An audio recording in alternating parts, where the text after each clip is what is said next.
guys for coming. I'm going to meet with each grade level today. We're going to talk about professional learning communities, how we intend to implement these professional learning communities in regards to our math scores based on our STAR data. So that's what we're going to look at. And today we're going to talk about how we get started in the process of a professional learning community.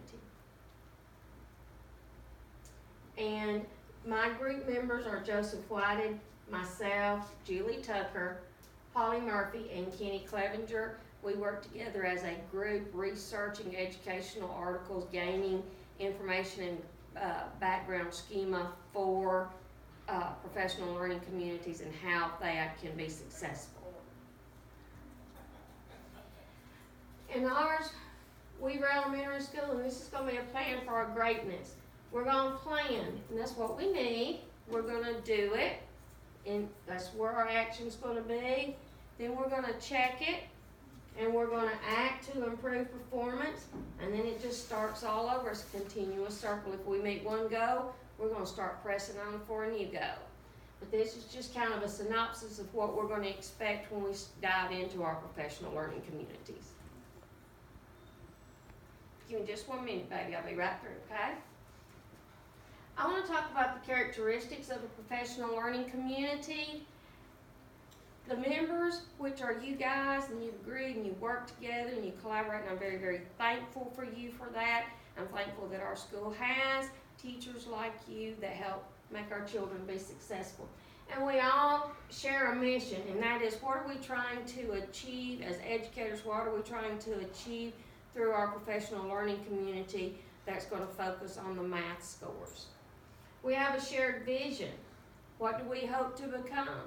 Well, as a team, my goal would be that we grow stronger, we learn from each other, we learn to collaborate, we're sharing ideas, we're bouncing off what works, what doesn't work, and getting some ground foundation as to what direction we expect our boys and girls to go.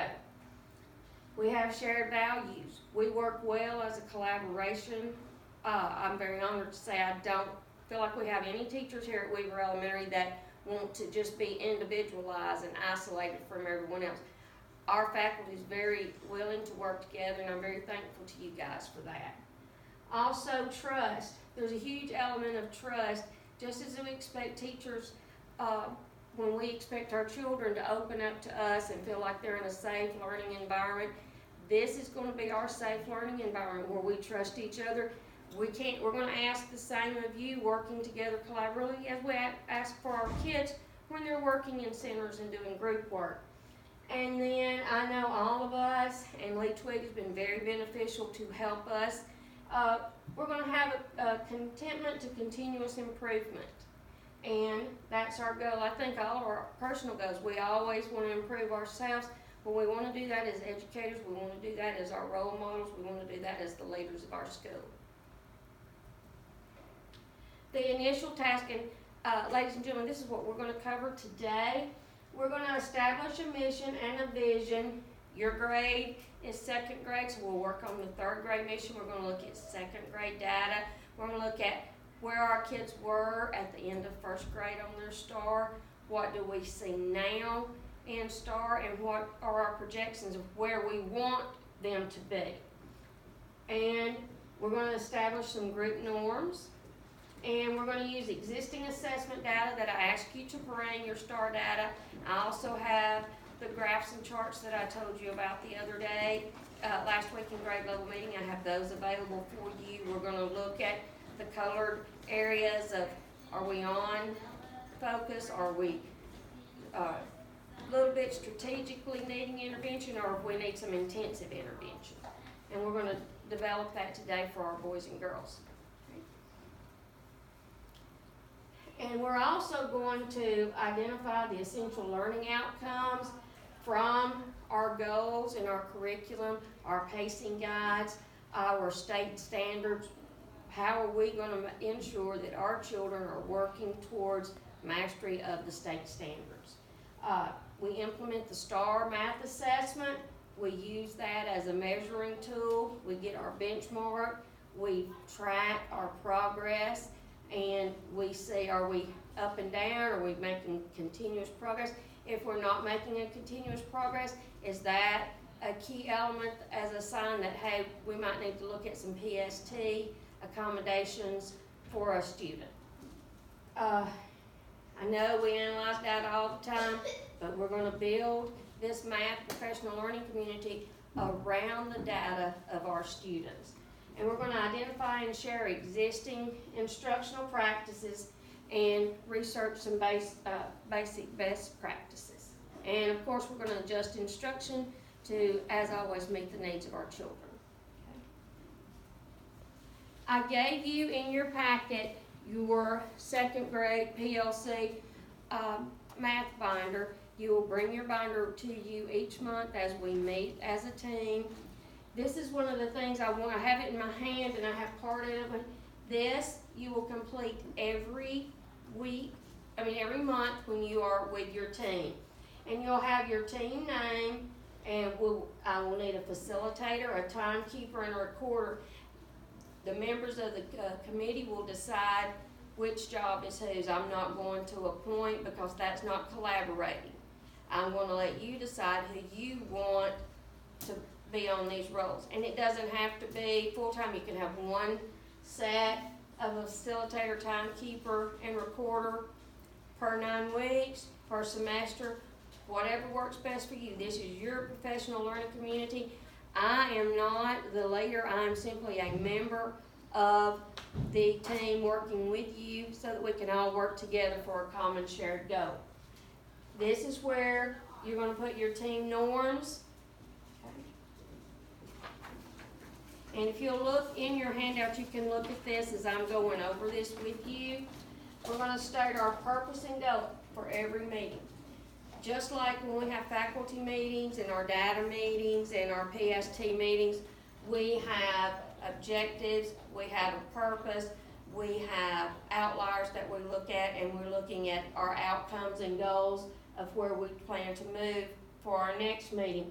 And then I will also want you to, at the end of the meeting, you will document all of the data that was used during this meeting. This data that you will use, you would go in and say, okay, this is for midterm second 9 week STAR data, okay, in math. We're also going to look at our IXL, or our IXL math scores parallel with what we're seeing in STAR, okay? And then thirdly, we're going to look at some of our grades and our classroom assessments that I asked you to bring, and see, are we about on the same line? If not, where's our strengths, where's our weaknesses? What out of here do we need to pull out as specific goals and concepts that need to be worked on? This is what we'll do each time when we come into a meeting. You will also, the recorder will write down anyone's name that's not present for the meeting. This is very important. We will only meet once a month, and it will not be after school. It will only be during your planning. It is imperative that we all participate and we all work together. Okay? Now, I liked this when I was going through researching. I found this, and I thought this really helps with Weaver Elementary, and I felt like it just kind of was a great symbol to show our commitment to each other. And it's together we all achieve with a professional learning community. We're going to be action-based. We're going to be results-oriented. And just like the very first slide where it showed the planning, the doing, the reviewing, and the actions, it's always in a circle. And I like this because this says, I got your hand, you got mine, we're supporting each other, and we're going to get through this and build together. All right? Yes, ma'am. Now, do I have any more questions, wonders, concerns, thoughts, inputs? No one? Okay. Well, then if you will take out your binder, if you will take out that first page that I showed you about what the characteristics of a professional learning community are, I want us to look at that as we plan to begin our first set of our meeting notes, okay? So if you'll get those things out, if you'll get your STAR data out and your classroom assessments, and we'll get ready to begin, and thank you. I'm ready to get started.